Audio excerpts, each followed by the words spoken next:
The police came, charged me for offenses that were contrary to the police service rules 367, which says that no police officer should use the police office to carry out personal vendetta.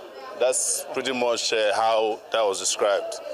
But the IG of police, the illegal IG of police, I'm repeating it here again today, Kayode Egbetokun, is doing just that. I rejected the administrative bill of the police because I cannot, in good conscience, continue to participate in illegality. The courts have made it very clear that the police have no right to grant administrative bill that asks for civil servants to own, first and foremost, 100 million naira houses, which is a crime. That's corruption. It's corruption. To stand bail for me, who is an employer of labor, a level 17 officer in the civil service, is a permanent secretary who is politically appointed by the president. So you expect such a person to come and stand shorty for Sowore? I'm not being arrogant and I'm not bragging. But, you know, in 1992, when I was a student leader, Tinubu was a senator, and I was more powerful than him in the Nigerian society. Have you heard the latest about Omoyele Sowore? It's causing quite a stir.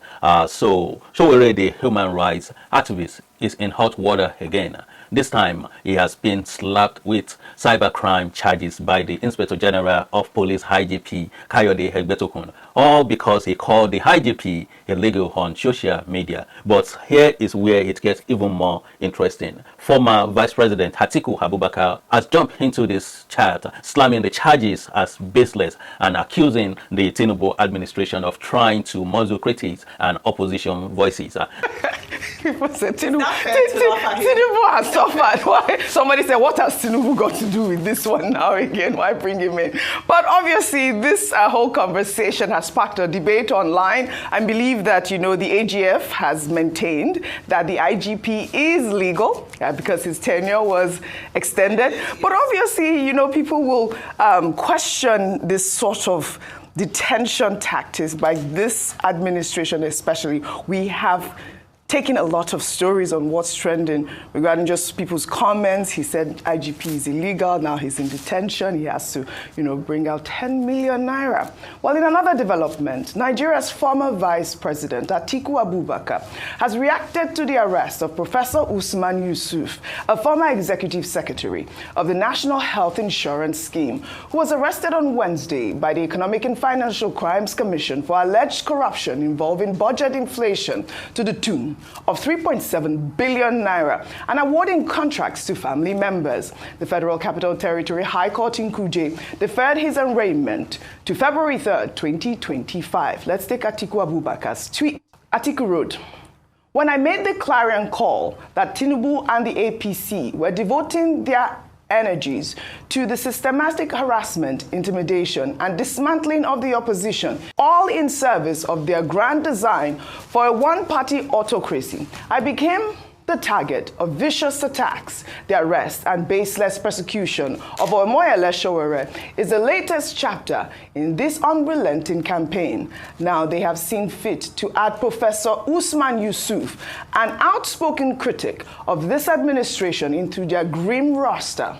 At the pace they are going, it seems they may soon find themselves contending with the incarceration of every one of us." And that is the actual rhetoric Rufai online. I'll take a comment following Atiku Abubakar's tweet. Sanusi wrote, "The arrest of Professor Usman Yusuf, a staunch critic of Tinubu, may be viewed as a political witch hunt to silence dissent.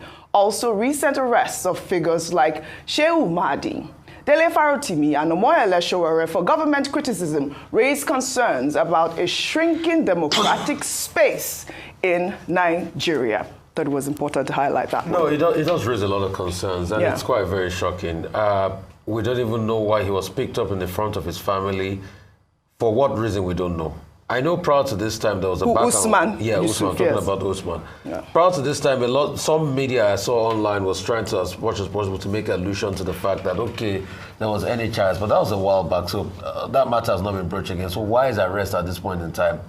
Also, the case of, Mahdi Shehu, they said because he posted a video that is not true. As the police, and I repeat, and security agencies not said or posted things that are untrue in this country? That's the question a lot of people are asking. This high-handedness, and because they said he posted videos that were not true when we were talking about friends trying to set up a base here. In this day and age, yes, you're supposed to verify, but there are people too that post things that it's not, that they've checked up and it's been shown not to be corresponding to what is happening at that point in time. Yes.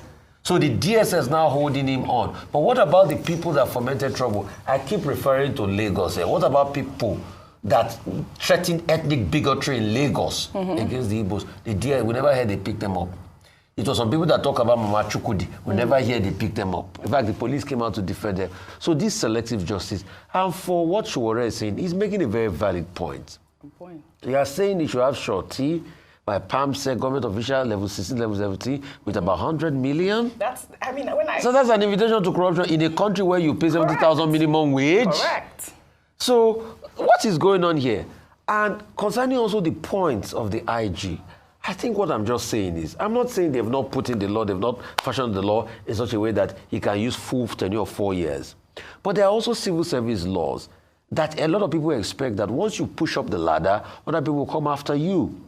So, and like I asked today, if the IG in good conscience is saying, okay, my tenure is 4 years, if he was in the shoes of the DIGs now, that they think they will naturally fall in line, like of Frank Oban, a couple of other DIGs, yes, and he saw this, he's seen because of tenure elongation is never going to be IG, how would he feel?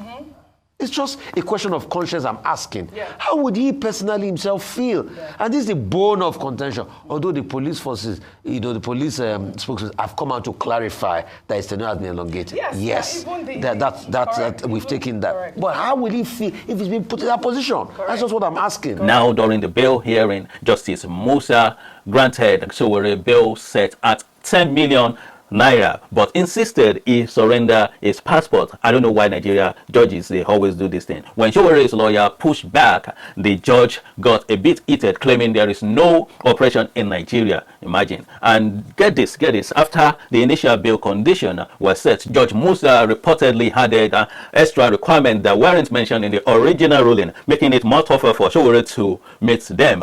It's all unfolding rapidly, and many are watching closely to see what happens next. Everything started when Sowore, the Sahara Reporter publisher, and known government critics called Inspector General of Police IGP Kayode Egbetokun illegal on a social media post. Boom.